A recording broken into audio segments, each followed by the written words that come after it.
Info for patient. अस्सलाम वालेकुम जी।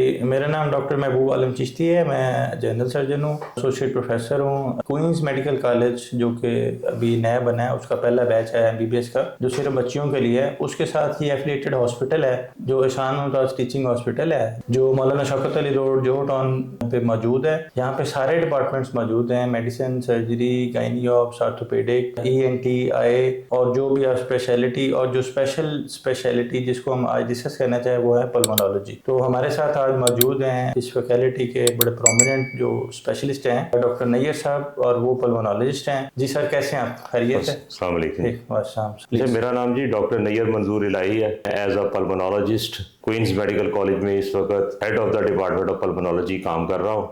FCPS medicine मैंने किया हुआ है, MCPS पल्मोनोलॉजी किया हुआ है, TTCT डिप्लोमा होता है वो किया हुआ है चेस्ट के अंदर। मेरा जो एक्सपीरियंस 25 साल का तकरीबन एक्सपीरियंस है। मैंने मुख्तलिफ हॉस्पिटल्स में काम किया है, जिसमें मोस्ट प्रोमिनेंट जो से मैं लाहौर जनरल हॉस्पिटल के अंदर चेस्ट डिपार्टमेंट में रहा हुआ हूँ। उसके बाद मैं फिर जिना हॉस्पिटल एज अ कंसल्टेंट वहाँ पे काम करता रहा, पल्मोनोलॉजिस्ट। वहाँ से रिटायर्ड होकर फिर मैंने ये क्वींस मेडिकल कॉलेज जो है वो ज्वाइन किया हुआ है as a head of the department of pulmonology. माशाल्लाह सर। सर पल्मोनोलॉजी होती क्या है? पल्मोनोलॉजी जो सी है ये ऐसी यानी फील्ड है जो लंग्स या जिसको फेफड़े कहते हैं, फेफड़े की बीमारियों को जो डील करती है उसको हम पल्मोनोलॉजी कहते हैं। उसको डिजीज को डील भी करती है, उसकी तशखीस करती है और उसका इलाज भी करती है। इसमें कौन कौन सी बीमारियां शामिल होती हैं? इसमें जो सी बीमारियां जो सी हैं जो पाकिस्तान के अंदर या लाहौर में आप कह लें तो जो ज़्यादा इंपॉर्टेंट है वो एक एस्थमा है जो बहुत कॉमन है। एस्थमा के बाद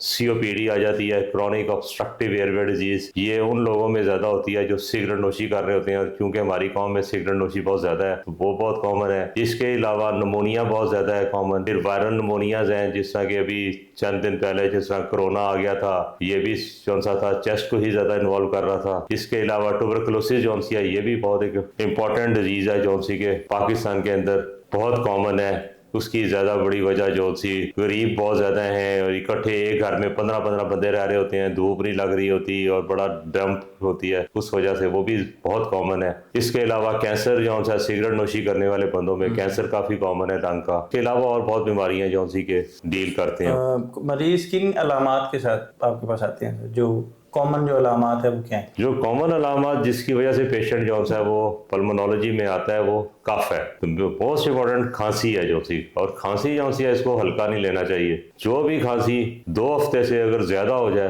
तो मरीज को चाहिए कि वो लाजमी आके डॉक्टर, स्पेशलिस्ट डॉक्टर जो सा है जो पल्मोनोलॉजी का, उसको दिखाए, क्योंकि कफ जो सी 2 हफ्तों से ज्यादा होगी वो डेंजरस भी हो सकती है और वो TB भी हो सकती है, दमा भी हो सकता है और बड़ी चीजें। तो इसलिए उसको चाहिए कि वो लाजमी आए हॉस्पिटल 2 हफ्ते से ज्यादा वाली कफ के लिए। और सर कौन कौन से टेस्ट, बेसिक टेस्ट आप कराते हैं इन पेशेंट्स के? जो बेसिक टेस्ट हैं जो सबसे इम्पोर्टेंट, जो पहले तो हम पेशेंट की हिस्ट्री लेके हम असेस कर लेते हैं उसको कि उसको बीमारी कौन सी है, उसके लिए क्या ज़रूरी टेस्ट हैं। एक तो बेसिक टेस्ट होते हैं जो सा कि वो ब्लड कंप्लीट एग्जामिनेशन और LFT जो तो बेसिक है वो तो कराने होते हैं। जो स्पेसिफिक टेस्ट हमारे लिए यूज़ होंगे हमारी स्पेशलिटी में वो चेस्ट एक्सरे होता है, वो बड़ा इंपॉर्टेंट है। उससे हमें काफ़ी बीमारी का पता चल जाता है। इसके अलावा जो सा है फिर अल्ट्रासाउंड चेस्ट जो सा ये भी अब बहुत इंपॉर्टेंट है कि फेफड़े में पानी पड़ गया या कोई ऐसा हो, उसको देखने के लिए HRCT चेस्ट होता है, हाई रेजोनेंस CT चेस्ट होता है, ये भी बहुत इंपॉर्टेंट है। इससे भी हम जो है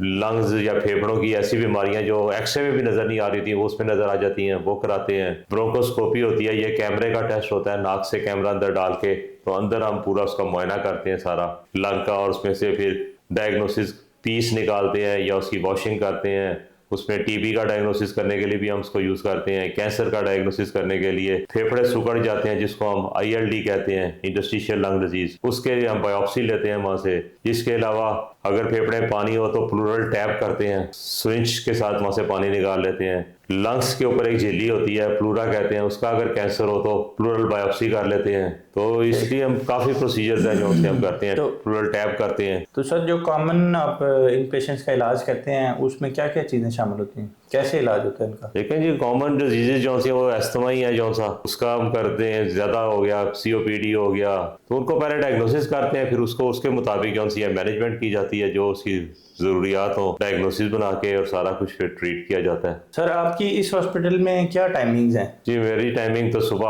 8 बजे से हम हॉस्पिटल आ जाते हैं और 2-2:30 बजे तक हमारा जो सा ये हॉस्पिटल का टाइमिंग है, इसमें हम इधर अवेलेबल होते हैं। इसके अलावा चूँकि टीचिंग भी करनी होती है, कई दफ़ा हमें कॉलेज भी जाना पड़ता है, तो कॉलेज जाने के फिर उस दौरान हम कॉलेज में मौजूद होते हैं, फिर इधर नहीं आते। सही हो गया। नाज़रीन, जैसा आपने सुना है, डॉक्टर नैयर साहब मॉर्निंग में अवेलेबल हैं। यूजुअली जो हॉस्पिटल्स हैं, अगर आप दूसरे हॉस्पिटल जो लाहौर में सारे मौजूद हैं, वहाँ इवनिंग प्रैक्टिस चल रही होती है।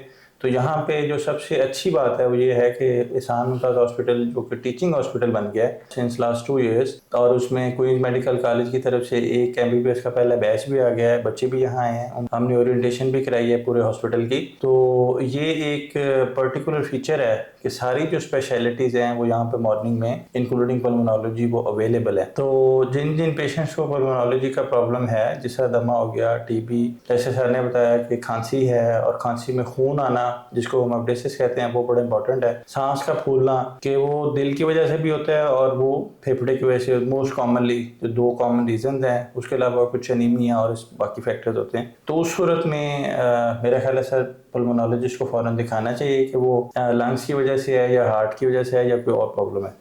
अपने पेशेंट्स को क्या मैसेज देना चाहेंगे? पेशेंट को यही मैसेज देंगे कि जैसे ही कोई अगर उस पर कोई ऐसा सिम्टम आए सांस खराब होने का या उसको खांसी आ जाए और वो 2 वीक से ज़्यादा हो जाए, तो उसको फौरी हॉस्पिटल में अपने आप को चेकअप के लिए पेश करना चाहिए, ताकि उसकी सही टाइम के ऊपर बीमारी की तशखीस हो जाए। और जितनी जल्दी तशखीस होगी उतना अच्छा इलाज होगा, उतना वो कॉम्प्लिकेशन से बचेगा और उसको कोई ऐसी खतरनाक बीमारियां जो सी हैं उसको अटैक नहीं कर सकेंगी और उसके अंदर जो नुकसानात हैं बीमारी के वो नहीं आएंगे। जैसे ही उसको कोई सिम्टम आए तो हॉस्पिटल आ जाए। दूसरा ये है कि अपने आप को बीमारियों से बचाने के लिए जो मोस्ट इम्पॉर्टेंट सा अस्थमा है, इसमें पोल्यूशन का बड़ा है, तो अपने आप को पोल्यूशन से बचाए, डस्ट से बचाए, बाहर निकले मास्क पहन के निकले, अपने आप को ऐसी इन्वायरमेंट में ना जाए। दूसरा जैसा COPD है तो स्मोकिंग को छोड़ दे, अगर सिगरेट पीता रहेगा तो फिर उसको बीमारी हो जाएगी, तो सिगरेट छोड़ दे।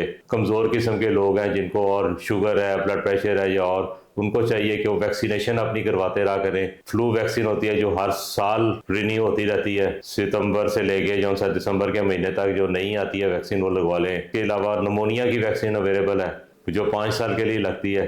तो ऐसे लोग जिसके अंदर ये वीक हैं, उनकी इम्यूनिटी कम हुई है, उनको चाहिए कि वो भी जो सा वैक्सीनेट करवा लें। इसके अलावा अपनी डाइट अच्छी रखें, यही मोस्ट इंपॉर्टेंट चीज़ें हैं जो सी उनको करनी चाहिए। और सबसे यही है कि जैसे ही कोई सिम्टम्स हों और ऐसे फौरी ना जो सा डॉक्टर से मुआयना कराएं ताकि कॉम्प्लिकेशन से बचें। Thank you very much sir. और लास्ट चीज़ जो मैं ऐड करना चाहूँगा वो ये है कि जो पल्मोनोलॉजिस्ट जो मेडिसिन एडवाइस करें उसको रेगुलर लेना, जो हमारा भी प्रैक्टिकल एक्सपीरियंस है वो बहुत ज़रूरी है, और उसमें ख़ुद से चेंज भी नहीं करनी चाहिए और उससे कम यानी स्पेशलिस्ट या प्रोफेसर लेवल से कम किसी और GP को या उस पर वो नहीं जाना चाहिए, क्योंकि उसमें बीमारी के बढ़ने का खदशा होता है।